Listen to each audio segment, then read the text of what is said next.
Alright then, we do have another game. Let's kick this off right away. This is a super long game. We're going to have to put it in ×2. We've got a Protoss player, SSapoZenith. I don't know him too well. Some of you might have heard him. Against oGsJ. So, not quite sure, but I'm just going to sort of go on a limb and assume that this is a pro level replay. Very high end, you know. So anyways, we're getting standard timing. So far we're seeing a scout right away, checking for that overlord as I pointed out in the previous video, or if you haven't watched yet, in a different video, and throwing down 13 for that gateway. Basically what they found is for a while there people were doing 12 gate. That's what I was doing. It's more economical to throw down 13 for your gateway, because that way you don't have to do even the slightest amount of cutting of a worker, you know. And then of course the gas comes down right after the gateway as soon as you can afford it. Basically you'll be at 14 at that time. Using his chrono boost quite well. I'm really going to focus on this Protoss player, just so you know. Oh, I missed the timing. I believe that was 18 supply. It might have been 19 supply. It was either 18 or 19 for the cyber. And then we're seeing actually a second gas go down relatively fast. Some players, I believe, wait until 21. Anyway, second gas going down at 19 for sure. Oh, what just happened? Why is this supply so high? I'm going to have to go back a little bit, make sure I get that build order right.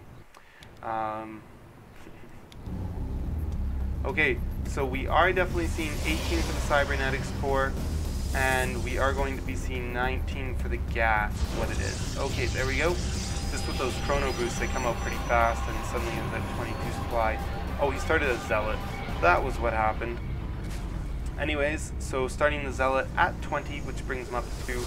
And of course, throwing down this pylon here just sort of more as a scout purpose than anything. And, interesting. Anyways, he's got the one zealot here as a wall in. He's just left that one hex space there. And of course, we're seeing a second and a third gateway being put down around that 29 supply mark. And of course, he's already gotten out a zealot and a sentry. You can always get zealots out early unless you're playing Terran. I would cut that first zealot if you're playing Terran, if possible, and then get out a sentry or a stalker. I prefer sentry personally, just to be able to force field the ramp a lot easier in case they make sort of a Marine Marauder early rush. And of course the Zerg player being very good, constantly checking that top ramp, seeing if he can get through, seeing what's going on. And of course our Zerg player acts as a very healthy number of speed lanes, so this could mean a lot of trouble for the Protoss player who's already going for that fast expansion around the 6-minute 30 mark. I'll see some people expand as early as 5:30, but 6:30 seems to sort of be that favorite early expansion time for our Protoss player. And of course his own force fields keeping him from reinforcing that nexus, to keep it from getting cancelled. Those force fields extremely poorly placed. As you can see though, a lot of sentries is what you're going to have to use if you want to do that early expansion build.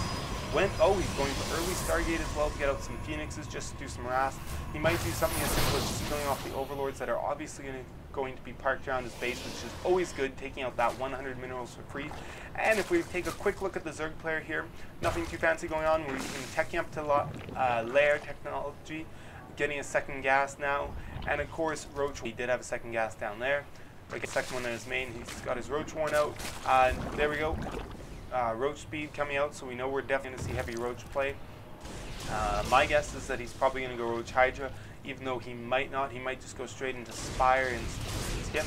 As we can see, these Phoenixes, looks like as if they were actually thinking about doing some harass in the base, but mostly they're popping off overlords. This is going to be huge. As you can see, our Zerg player is just losing tons of overlords. He's already lost 2, if not 3 overlords. I would have liked to have seen him just take a peek around his base and kill off the ones that are in position to scout his base, and just pop in there and see what's going on. If we go back, we look at the upgrades here. Our Zerg player is going a lot of upgrades, and as I suspected, he's going Roach Hydra. And for our Protoss player here, we're seeing the Robo-Bay coming out. I'm assuming that we're going to be seeing Colossi play, as that is more popular. Of course, that Stargate was only used for those initial Phoenixes, but the nice thing is you can always start pumping Void Rays out there at a later time if you want to. Or more Phoenixes, as we see. Actually, that's a lot of Phoenixes. He has to be careful though. He did fly them right over those Hydras, doing some very good snipes. Oh, don't let them get damaged. There we go. They didn't get killed, but he did get 4 or 5 workers there, so doing, you know, a lot of good harassment against the Zerg player, sort of keeping him contained to his base with those Hydras. And of course his creep spread could be better in his own base, not horrible, but anyways, our Zerg player just sort of going around, but these Phoenixes can be very, very good at map control. I just wish he had taken out these ones near his base. And of course, as the Zerg army moves out, comes in for a free snipe on the team. That's always got to feel good. Doesn't even lose a single Phoenix, so he's got to feel great about that. What do we have going on here? Are we seeing, yes, Overlord sacks are being researched, so we're going to see a drop of doom with Overlords. If these Phoenixes intercept this, this could be huge. But sadly, these Phoenixes do not intercept this, and oh my god, this is going to be absolutely huge. Our Protoss player here does have a healthy bank, but against an army this big, I don't know what he can do. His main army has to funnel in here through this tiny ramp. This is part of the problem with walling off the ramp. He's very good to wall it off, but also makes it very hard to defend. As you can see, the majority of these units not even getting to attack. He does come out of that battle, though, thankfully alive, and he gets a whole bunch of Overlord snipes, which will help sort of firm up that unit's loss count. So very, very good. Oh, one Hydra was escaping. But as we can see, more aggression here, but there are units in place to deal with this, so this one will be thwarted at the loss of the Zerg player. But the Zerg player is going heavy macros, so the Protoss player will have to be very careful not to allow these 2 bases to get saturated.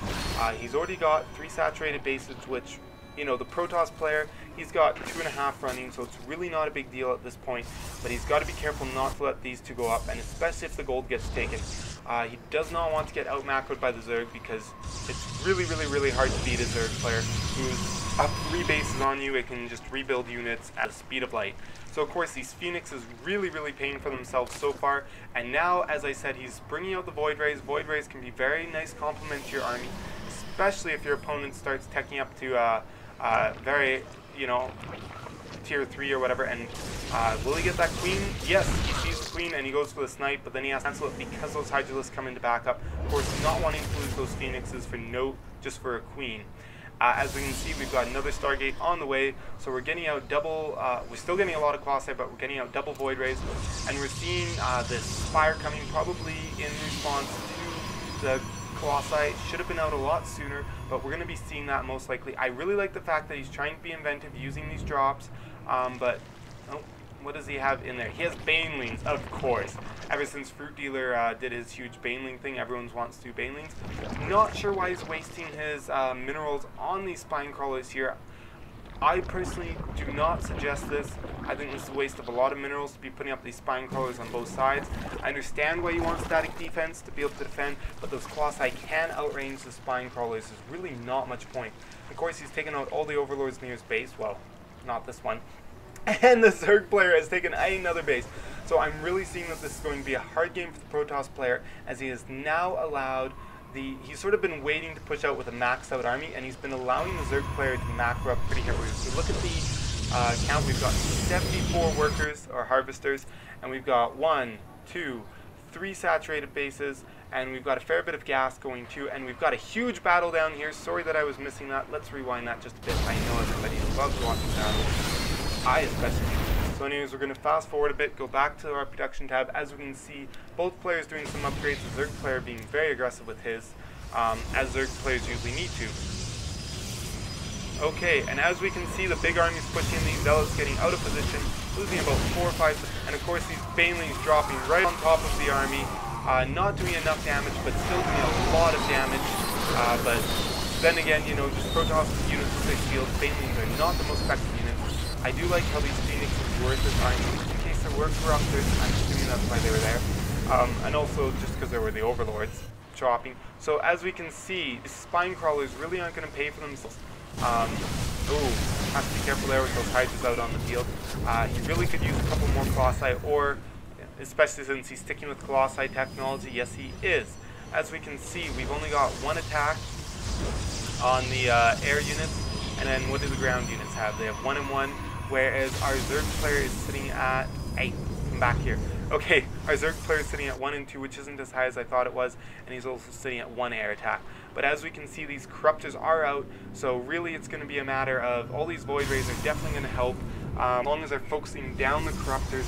And of course, It's really going to be a hard fight though, because these Colossi, you know, his numbers were big enough with those Void Rays to be able to deal with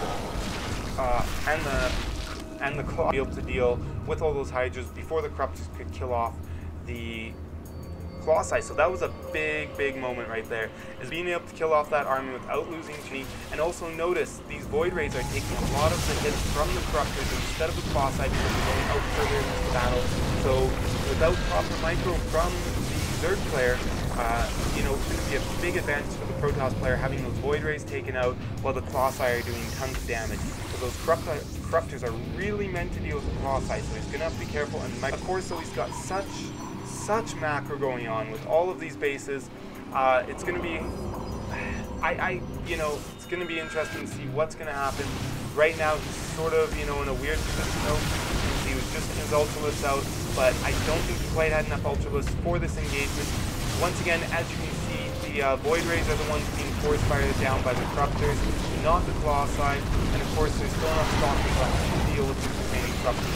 They've really whittled their numbers down, so this is really bad for the Zerg player. He's only lost a couple of people. He's had crazy good macro. His micro has just been lacking, has not been doing enough to sort of win this game. And at this point though, he's in a very good position as all these Colossi are unprotected. These Corruptors are just coming in. He only has more Phoenixes right now because Phoenixes are extremely fast to get there. Losing one Colossi, but he still has 5. That's still a great number. As we can see, units going all over the map, especially these workers, as I totally missed this, but he managed to take out that base.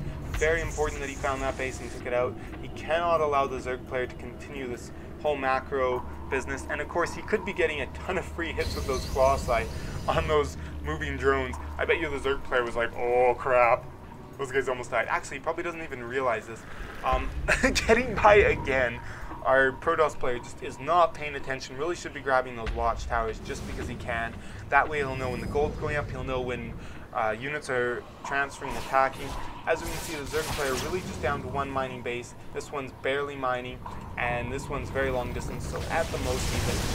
As you can see, not any upgrades being researched by the Zerg player right now, just trying to get out a couple Corruptors and Ultralists, but really does not have enough out to deal with it.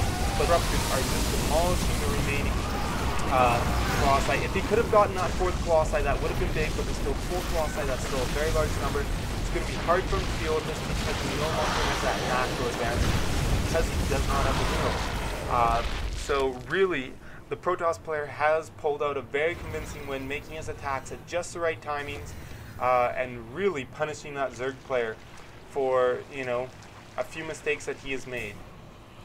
These Colossi, of course, have been winning the battle, and there is the GG, of course, being Korean or whatever. I don't know, but there's a WW instead of GG. Well won, maybe, is what that means. And yeah, as you can see, you know, the Zerg player has to be at least 2 or 3 bases ahead of the Protoss player at all times to be considered sort of having the macro advantage. So our Protoss player was very good at using that macro, very effective with his army. Those Phoenixes were amazing early game play, keeping the Zerg player from going too crazy. These Colossi really won the game. He was able to protect them, and the Zerg player really made a huge mistake by not focusing down these Colossi with his Corruptors. And I would say that was probably the even some Dark Templars getting in on the action. But I would say that was the biggest single mistake of the Zerg player, was not focus firing down. So as you can see, those Void Rays in your armies can be extremely powerful. Because there was a Roach Hydra army, we can see that there was still a couple of Immortals in there just because, you know, because they can be.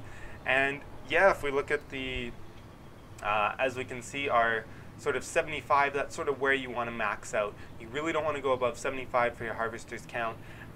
You know, maybe you can go up to 80, but as we can see, our Protoss player doing an exceptional job with his macro, with his unit compositions. And if we just look at the upgrades, 1 and 2 for the ground. Where's an air unit? Still only 1 attack for the air unit. And then our Zerg player was sitting at 3 and 3. So our Zerg player did, and 3 and 2 for Banelings. Volatile Burst. Didn't know you upgrade that. Anyways, as we can see, our Zerg player, does he have any air units to check? I just want to see.